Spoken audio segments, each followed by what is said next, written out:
Olá, tudo bem com vocês? Espero que estejam bem. Primeiro, queria agradecer a vocês por estarem comigo em mais uma aula de ciência.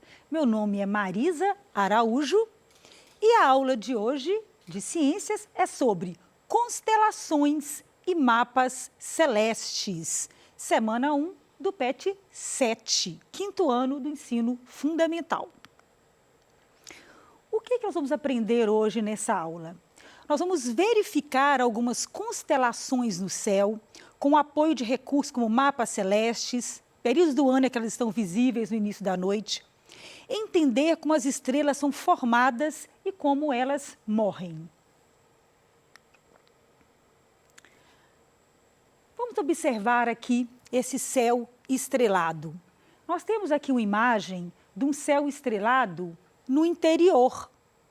Vocês conseguem ver um número enorme de estrelas no céu? Se você estiver em um local com pouca luminosidade, né, aquela competição de luzes de cidade, de prédios, né, livre de poluição luminosa, você, segundo estimativas recentes, você conseguiria ver em torno de 4.900 estrelas. Porém, nessa imagem abaixo, mostrando uma cidade grande como São Paulo, cheio de prédios e luzes, que eu vou chamar de poluição luminosa, as pessoas vão ver muito menos estrelas no céu. Esse número vai cair para algo em torno de 150 estrelas apenas. Que pena, né? Mas o que são estrelas? Como elas são formadas? Estrelas nascem, estrelas evoluem e estrelas morrem? Sim, elas não são seres vivos, mas elas possuem um ciclo de evolução estelar. Como que formam as estrelas? Essa imagem aqui ao lado mostra uma nuvem de gases, tá? São as nebulosas. Essas grandes nebulosas são berçários de estrelas, tá? Essas estrelas vão se formar pela condensação de gases que se aglutinam pela atração gravitacional. Então, a gravidade vai atraindo, né, aquela nuvem de poeira ali, e elas precisam de ter uma energia para que elas possam se transformar numa estrela, numa pró-estrela, tá? Para isso, vai depender da massa das estrelas, tá? Existem aí diversos fatores que vão ajudar. Da onde que essas estrelas vão conseguir a energia para que elas consigam brilhar, para que elas consigam ter luz? São reações termonucleares que acontecem dentro do núcleo de átomos, né? Quando aconteceu o Big Bang, né, que é a grande explosão que deu origem ao universo, ficaram aí nuvens com gases de hélio e principalmente hidrogênio. Então, o hélio e o hidrogênio são aí esses átomos que vão ser fontes de energia para as estrelas. Elas têm que queimar hélio e também queimar hidrogênio. A maioria consegue queimar hidrogênio, apenas uma minoria consegue queimar gás hélio. Isso vai depender da massa delas. Vou explicar para vocês aqui no próximo slide. Trouxe alguns dados para vocês bem interessantes, tá? Seguinte, olha só. Nós temos aqui uma nebulosa estelar, tá? Para ela conseguir chegar a ser uma estrela chamada de sequência principal, ela tem que ter mais ou menos 10% da massa do Sol, tá? Então, vão ter aqui em torno de 0,08 massa solar. Nesse valor, até 0,45 massa solar, ela vai ter condição, né, suficiente ela vai agregar ali aquela poeira, vai aumentar a temperatura. Se a temperatura ali na região central, ela conseguir chegar a 8 milhões de kelvins, ela vai conseguir, então, transformar o hidrogênio em hélio. Ela vai começar a queimar o hidrogênio. E aí sim, ela vai estar queimando hidrogênio, ela vai estar tendo energia para essa estrela. Então, essa estrela aqui, ó, o Sol é uma estrela aí que está na sequência principal, ela consegue, ela está o tempo todo queimando milhões de toneladas, tá, de matéria para produzir energia, tá certo? Uma estrela que tiver esse tamanho aí de 0,08 a 0,45 massas solares, ela, depois que ela acabar de queimar esse hélio, o hidrogênio, ela não consegue esquentar muito a ponto de queimar o hélio, tá? Então, que tem que chegar aí a 100 milhões de kelvins. O que acontece? Ela não consegue, ela vai ficar com pouca energia, ela vai se transformar, então, numa anã branca, que vai ter agora, então, um núcleo aí, ali de hélio, mas ela não consegue queimá-lo. Aos poucos ela pode ir esfriando e até chegar numa anã escura. E aí acaba o ciclo aí da estrela. Mas no caso do nosso Sol, tá? Gente, o nosso Sol, a previsão de vida dele é de 10 bilhões de anos.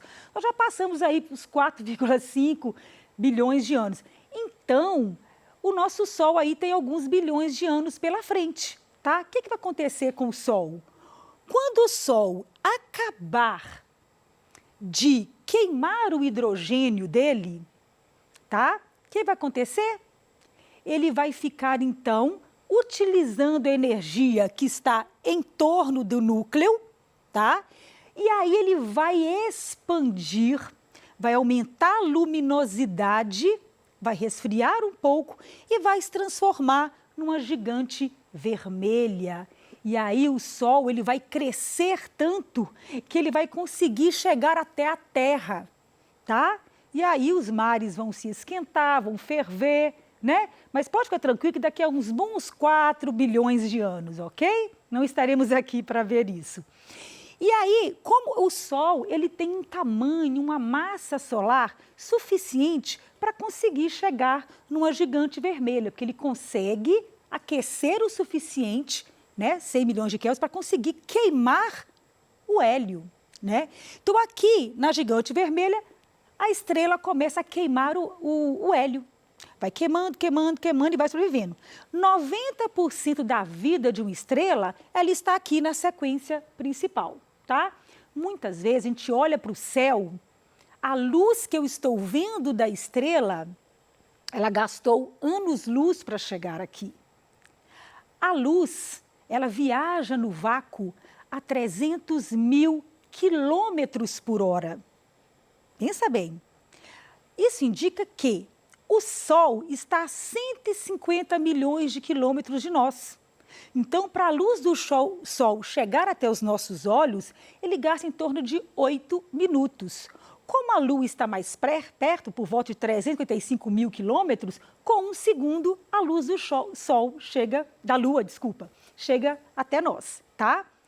Agora, muitas estrelas estão a 4,5 anos-luz. O que é um ano-luz? Se eu disser para vocês que ela viaja a 300 mil quilômetros por segundo, se eu multiplicar isso por ano, um ano tem 375 dias. Você tem que calcular os minutos, os segundos e multiplicar. Vai dar 9,4 trilhões de quilômetros, que é o tempo, né, o quilômetro, que é a distância que um ano-luz vai percorrer, tá? Agora, imagina uma estrela que está a 1 ano-luz, a 2, a 3, a 4 ano-luz. Muitas vezes, quando a luz dela chega aqui, já gastou 4, 5 anos, 10 anos, e a estrela nem existe mais, tá? Muitas estrelas que a gente vê no céu, você está vendo um brilho do passado dela, tá? Isso é bem interessante, tá? Bem, o Sol não vai conseguir chegar numa supergigante vermelha, tá? Porque tem que ter uma massa maior, muito maior do que o Sol, 10 vezes maior do que o Sol, tá? Essas aqui conseguem, tá, continuar queimando o hélio e chegar até no carbono, tá? Que é uma temperatura de bilhões de kelvins. Então, o Sol não vai conseguir fazer isso, tá, gente? O Sol, depois desse processo, tá, que ele vai expandir na gigante vermelha, depois ele vai perder essa camada exterior, tá, formando uma nebulosa planetária, e vira então uma anã branca, tá? Uma anã branca aí com núcleo de hélio, tá? Só que ele não conseguindo transformar, buscar mais energia, essa anã branca depois ela vai se resfriando e vai se apagando. Muito interessante, né, gente, a vida das estrelas. Então, só dando uma passada resumida. Você sabia que o tempo de vida das estrelas depende de sua massa? A rapidez com a qual elas consomem o seu combustível é o que diz quanto tempo a estrela mantém o seu brilho? O Sol, por exemplo, consome menos de 0,01% de sua massa anualmente, aumentando sua temperatura e luminosidade.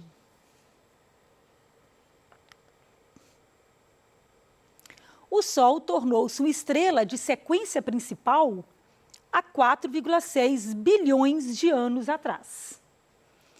Tempo de vida do Sol é de 10 bilhões de anos. Então, nós já gastamos aí quase a metade do tempo de vida do Sol, ok? E até ele passar para a gigante vermelha, quando acabar aí de consumir o hidrogênio, tá? A energia que vem do hidrogênio passando para o gás hélio. Bem, o que é uma carta celeste? Pessoal, a carta celeste é um mapa do céu, tá? Desde tempos muito antigos, 3.000 a.C., né? Muitos chineses, sumérios, muitas civilizações, elas observavam o céu. O céu, além de ter toda aquela sua beleza, né? O céu é um mistério. Então, eles utilizavam muito o céu para poder guiar, para poder se localizar, né? Onde eu estou. Né? Então, por exemplo, algumas estrelas indicam onde está o Polo Norte, onde está o Polo Sul. Né? Então, também era importante para os navegadores. Tá? O céu sempre ele criou assim, curiosidade. Tá? Imagina à noite um céu estrelado, né? Você ficar observando ali tudo que acontece, né? Essa dinâmica dos astros. Cuidado para não confundir astrologia com astronomia. Astronomia é uma ciência, ela estuda os astros e usa aí a matemática, né? Também física. Agora, astrologia estuda aí os signos do zodíaco, né? Tá certo? Que a gente não considera aí como uma ciência. Então, tome cuidado, tá? Os astrônomos fazem essas cartas celestes para poder usá-la, né?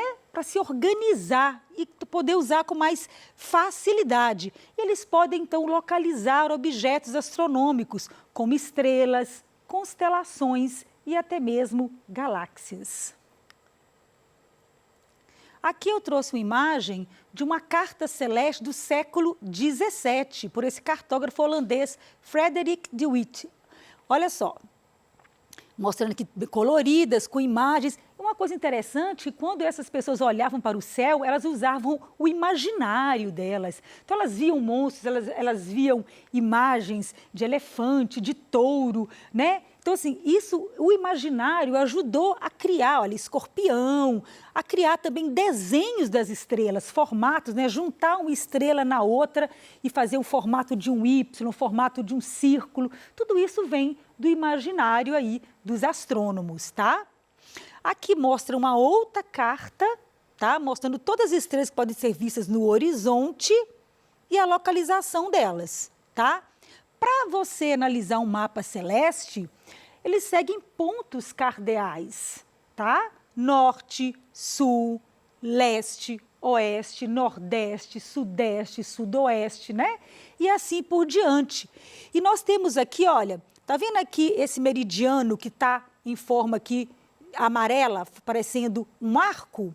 Isso aí é o horizonte mais alto do céu. Quando eu olho para o céu, o ponto acima da minha cabeça, tá? Que é o ponto mais alto ali, eu chamo de zênite, tá? Tá certo? Então, as estrelas, elas vão ocupar aí esses espaços celestes no horizonte e você pode localizá-las usando esses pontos cardeais, tá? Uma coisa interessante é que em alguns pontos da Terra, né, você pegar ali, você lembra que a Terra tem lá a linha do Equador, né? Ela tem aí os meridianos, né? Então, nós temos aí as latitudes, né? Que é a distância aí do Equador, né? E aí, você tem 90 graus, né? Acima do Equador e 90 graus abaixo. Em alguns pontos aqui, ó, de 40 até 90 graus, algumas estrelas nunca saem do céu. E alguns pontos aqui no Polo Sul, elas nunca ficam acima do horizonte. Mesma coisa é o Sol, gente. Quem vive no polo, quanto mais em cima da Terra, às vezes a gente fala que é país das sombras longas, podem ficar dias sem sol e podem ficar também dias somente com sol, tá? Quer dizer, o sol não se põe, ou então o sol não nasce. Então, essas posições no planeta vão aí trazer diversas diferenças aí em relação aos astros, tá? Curiosidades aqui. Os mais antigos catálogos de estrelas e constelações antigas eram lá da astronomia babilônica, tá? Na Idade do Bronze. E baseiam-se em antigas tradições sumérias. Sempre aí os sumérios, né, se destacando aí na análise do céu. A atual lista de constelação considera 88 constelações, tá? Reconhecida pela UAI. O que é UAI? Não é só uma fala mineira. É União Astronômica Internacional, tá? E se baseia nas 48 de Ptolomeu. Ptolomeu, lá no século II, já fazia cartas celestes. Olha que interessante. E nem tinha lá, né, gente, aparelhos sofisticados, luneta, telescópio, né? Isso surgiu só mais para frente. Então, Almagesto é um tratado matemático e astrônomo de Ptolomeu que serve como modelo ainda até hoje, né? E algumas constelações vieram aí lá do Almagesto do Ptolomeu. Isso mostra aí o desenho do Almagesto dele, que é um documento, né? Onde ele faz essas cartas celestes aí. Mas o que são constelações?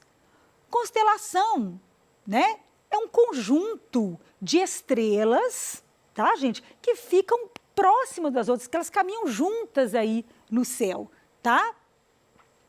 E também são muito usadas para navegações. Eu trouxe aqui alguns exemplos, só 3 exemplos ou 4 de constelação.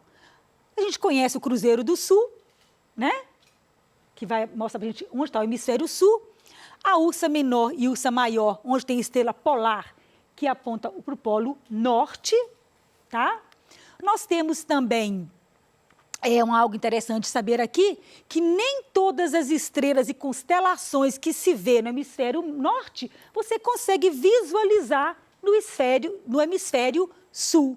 E eu posso localizá-las de acordo com esses dados, olha, austrais, boreais, equatoriais, zodiacais, de acordo aí com a proximidade delas, os limites entre norte e sul celeste. Quais são as principais constelações astronômicas? Andrômeda, Cruzeiro do Sul, Ursa Maior, Ursa Menor, Cão Maior, Cão Menor, Pégaso, Fênix, constelação de Órion. Aqui é a constelação de Andrômeda, que é uma das maiores constelações, tá? Cruzeiro do Sul, que eu já mostrei, um aumento maior da Ursa Maior e Ursa Menor. A Órion, que é muito brilhante, muito fácil de ver no céu, no hemisfério sul, no verão, tá? E lembrando que nós estamos no Sistema Solar e na Via Láctea, que é a nossa galáxia. Essa foi a nossa aula de hoje. Um grande abraço para vocês e até a próxima aula.